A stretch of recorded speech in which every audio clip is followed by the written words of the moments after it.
قبیلے سے تعلق رکھتے تھے, بکتے بکاتے مدینے میں آ کے بکے, پھر نگاہ مصطفیٰ میں بک گئے صلی اللہ علیہ وسلم. بڑے تگڑے قبیلے سے تعلق تھا. یا حضرت عمر نے فرمایا میں آپ کو گورنر کا, جی جیسے آپ کا حکم ہے امیر کی بات ماننا. گورنر بن گئے. اور گورنر صاحب کرتے کیا ہے؟ گورنر صاحب کا حال یہ کہ گورنر صاحب نے وہی پھٹے پرانے سادے سے کپڑے پہنے اور ایک ہاتھ میں چھڑی پکڑی ہے, کبھی ادھر گھومتے ہیں کبھی ادھر, مدائن کی گلیوں میں گورنر صاحب گھوم رہے ہیں. اللہ اکبر. جہاں سواریاں اترتی تھی نا شہر کی, لوگ جو کرایہ لے کے گھوڑوں پہ سوار کرتے تھے, جہاں وہ لا کے اتارتے تھے, وہاں ایک شخص اترا, مہمان آیا کسی کے گھر میں مدائن. وہ شخص مہمان آیا تو اس کے بعد بڑے بڑے بکسے تھے, اس نے حضرت سلمان فارسی کو گھومتے دیکھا, کہنے لگے او غلام ادھر آئے نا, او بولیے او غلام ادھر آ.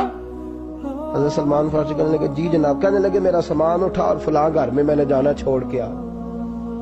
جرت تو کرے کوئی جرت تو کرے کونسلر صاحب کو بھی آواز دینے کی, طاقت تو کرے کوئی, ایک معمولی سپاہی کو بھی کہنے کی جو نہ سب انسپیکٹر ہے نہ وہ کسی عہدے پہ فائل ہے, صرف ایک سادہ قوم کا وہ پیر, اس کو کہہ کے تو ادھر آؤ غلام. بھائی گورنر کوئی کہہ دیا.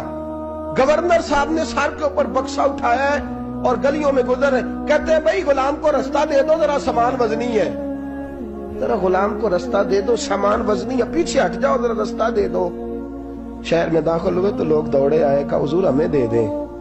فرمایا نہیں, اس نے مجھے کہا ہے غلام اٹھا.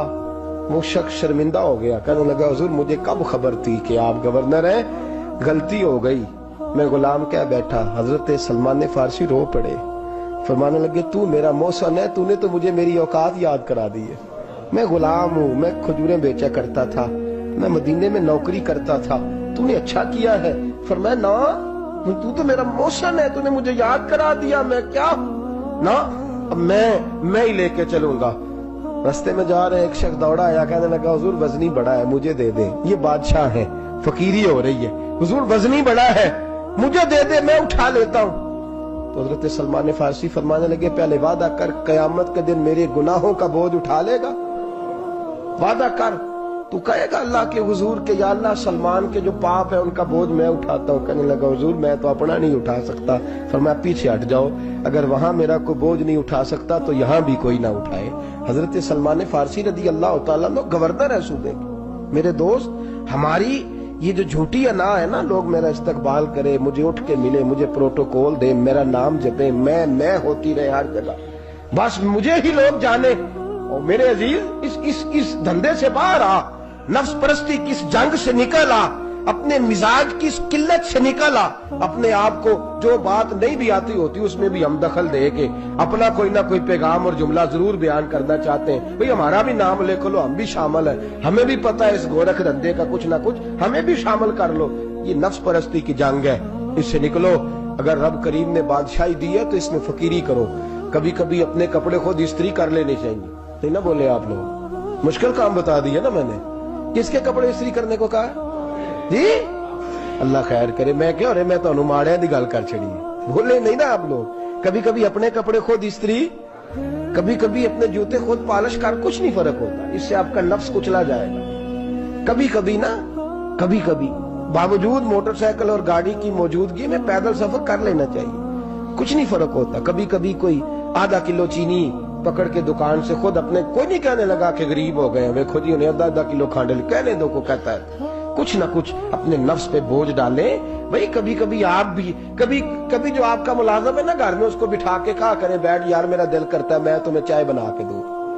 کبھی کہا کریں گھر والوں کو بیٹھو آج میں تمہیں کھانا گرم کر کے دے دیتا ہوں. کچھ فرق نہیں آنے لگا, عزت شان میں کوئی کمی نہیں آنے لگی.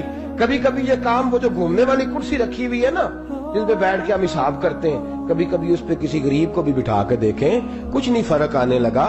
یہ نفس پر کچھ کوڑے برسائیں تاکہ یہ کچھ سمجھدار ہو جائے. یہ جو ہم نے بڑی لمبی چوڑی اپنے لیے جھوٹی انا کے دروازے کھول رکھے ہیں, یہ روز ہمیں دور کر رہے ہیں. جو نفس پرستی کی جنگ ہوتی ہے یہ بندے کو اللہ کے دروازے سے دور لے جاتی ہے, یہ نبی پاک کی محبت دل سے نکالتی ہے, یہ ذہن کے اندر اچھی سوچ نہیں آنے دیتی. ذہن میں جب بھی کوئی بات آتی ہے بری آتی ہے. تکبر اور غرور والے جو لوگ تھے نا ان کا کبھی کچھ نہیں ہو سکا. جس نے کہا ہے مجھے چودھری صاحب کو, وہ بیچارہ اسی چکر میں رہا ہے. اور لوگ آگے گزر گئے ہیں. جس نے کہا مجھے سیٹھ صاحب کو وہ اسی گڑبڑ میں رہا ہے اور لوگ آگے بیت گئے ہیں. دنیا میں کوئی پیشہ برا نہیں. ملت کے جوانوں، یہ تم نے کہا ہے نا کہ یہاں اگر ہم کسی گلی میں مزدوری کریں گے تو لوگ کہیں گے مزدور ہے، لیکن اگر یورپ میں جا کے ہم کریں گے تو کسی کو کیا پتا چلے گا؟ اور دیس اپنے دیا ولہ نالو تمبے لالا کھائیے، امی غیر ملک دے باغاں اندر میوے کھان نہ جائیے. اپنی مٹی پہ چلنے کا سلیقہ سیکھو. کسی کے سنگ مر پہ چلو گے تو پھسل جاؤ گے.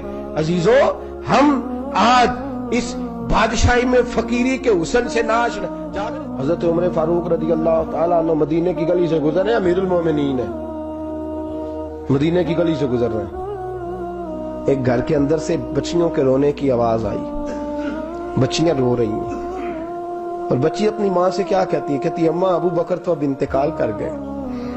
حضرت عمر کا پہلے دن ہے خلافت کا، اب ہمارا کیا بنے گا؟ ابو بکر تو وصال کر گئے.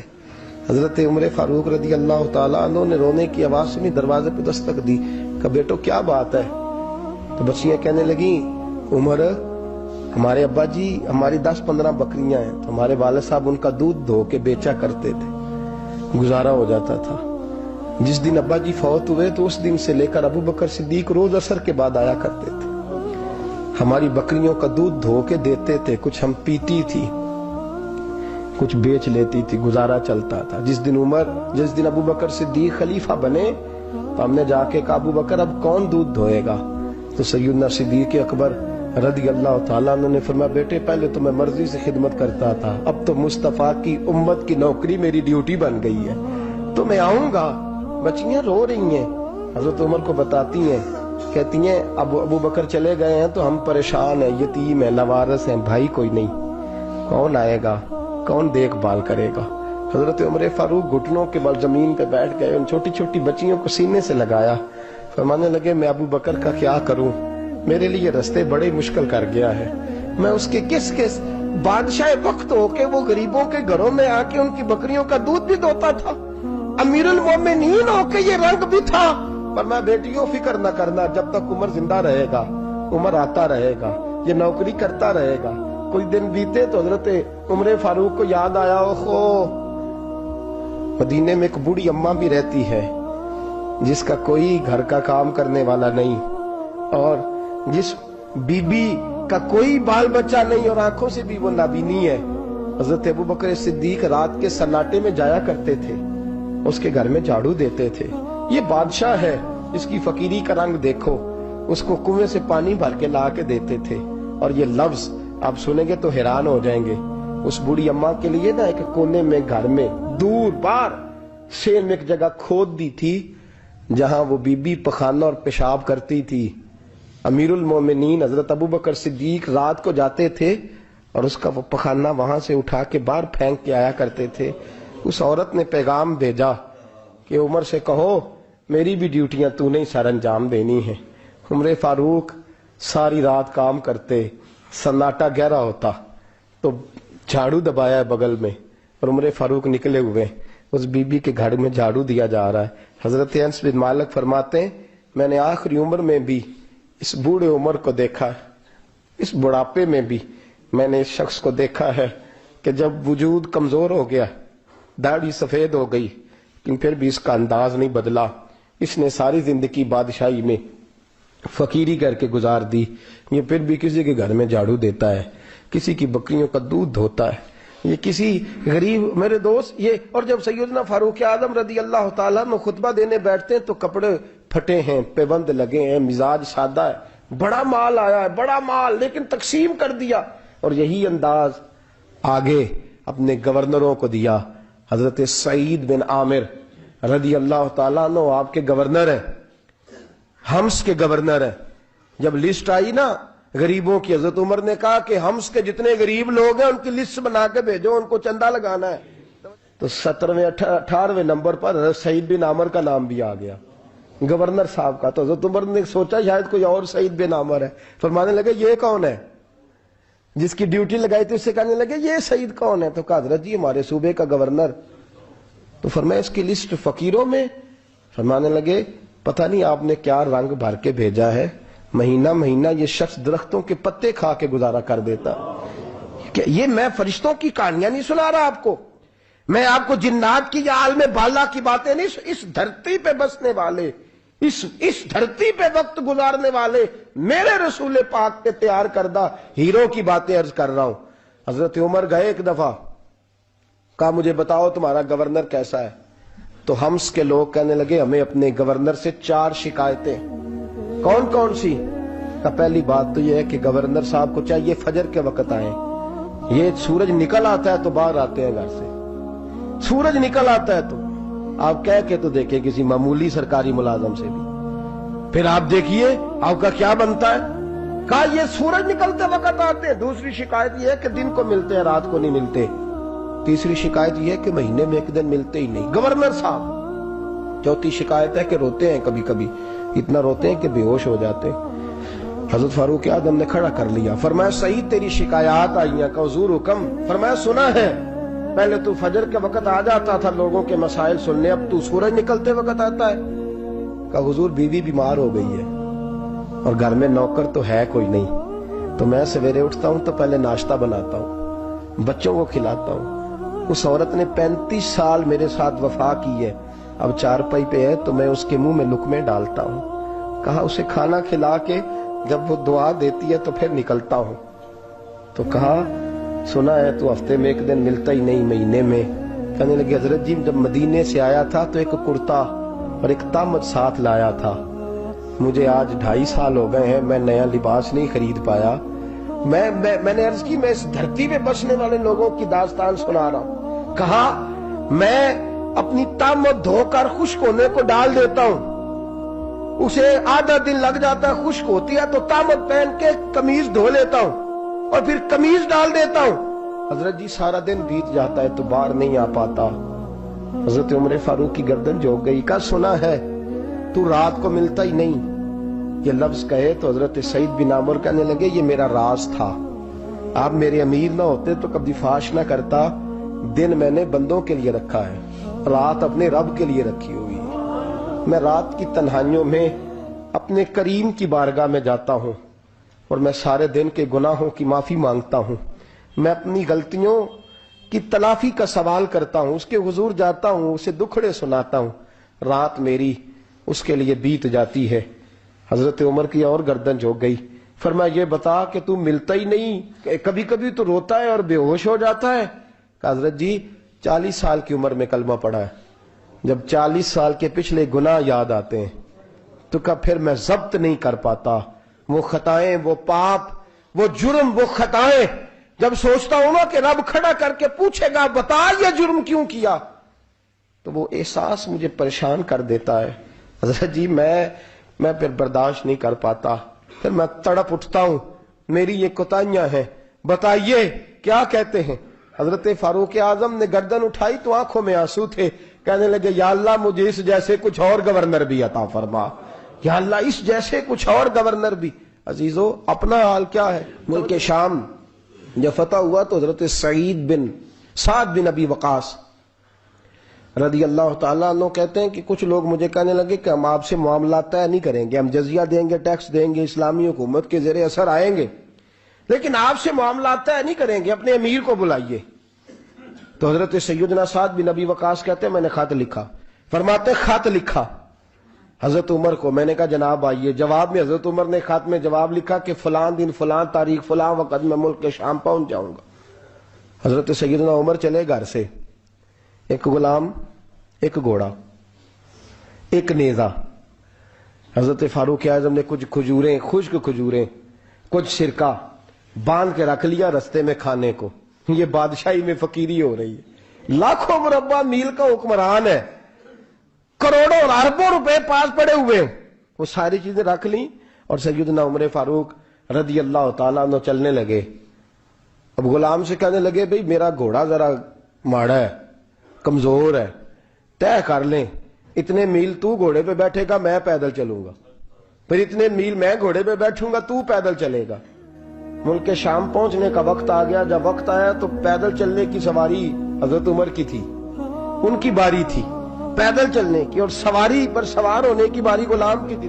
یہ لوگ رشتے کرتے ہیں نا تو کرائے کی کار لے کے چلے جاتے ہیں، بعد میں وہ پوچھتے ہیں کہ تسی تے کار تے آئے سو، ہم اپنے آپ کو بنانے کے لیے جھوٹی انعام بھی خریدنی پڑے تو خریدنے سے ہم پرہیز. ہم جو بتاتے وہ ہم ہوتے نہیں، اور جو ہم ہوتے ہیں وہ ہم بتاتے. حضرت سیدنا عمر فاروق رضی اللہ تعالیٰ عنہ سواری پہ غلام ہے، خود پیدل ہے، اور حال کیا ہے؟ بارش ہوئی تھی تو کچھ پانی کھڑا تھا، چھوٹے چھوٹے جوہڑوں میں چھوٹے چھوٹے تالاب بنے ہوئے تھے، پانی کھڑا تھا. تو حضرت عمر فاروق رضی اللہ تعالیٰ چمڑے کے جوتے پہنے، تو وہ جوتے دونوں اتار کے تو بغل میں دبا لیے. حضرت سعد بن ابی وقاص فرماتے ہیں اسی بغل میں نیزہ رکھ لیا اور تامت تھوڑا اونچا کر لیا کہ پانی سے چلنا ہے، اور غلام کو گھوڑے پہ بٹھایا ہے اور گھوڑے کی لگام پکڑی ہے تو یوں پیچھے رکھی ہوئی. اور حضرت سیدنا فاروق اعظم رضی اللہ تعالیٰ عنہ آ رہے ہیں. غلام کہنے لگا حضور لوگ دیکھ رہے ہیں، مہربانی کریں بیٹھ جائیں. فرمانے لگے نہیں، باری تیری ہے، تو ہی بیٹھے گا. اس نے کہا حضور نہیں، وہ تو ٹھیک ہے، کوئی باری فرض تو نہیں نہ ہو گئی، آپ مہربانی کریں، آپ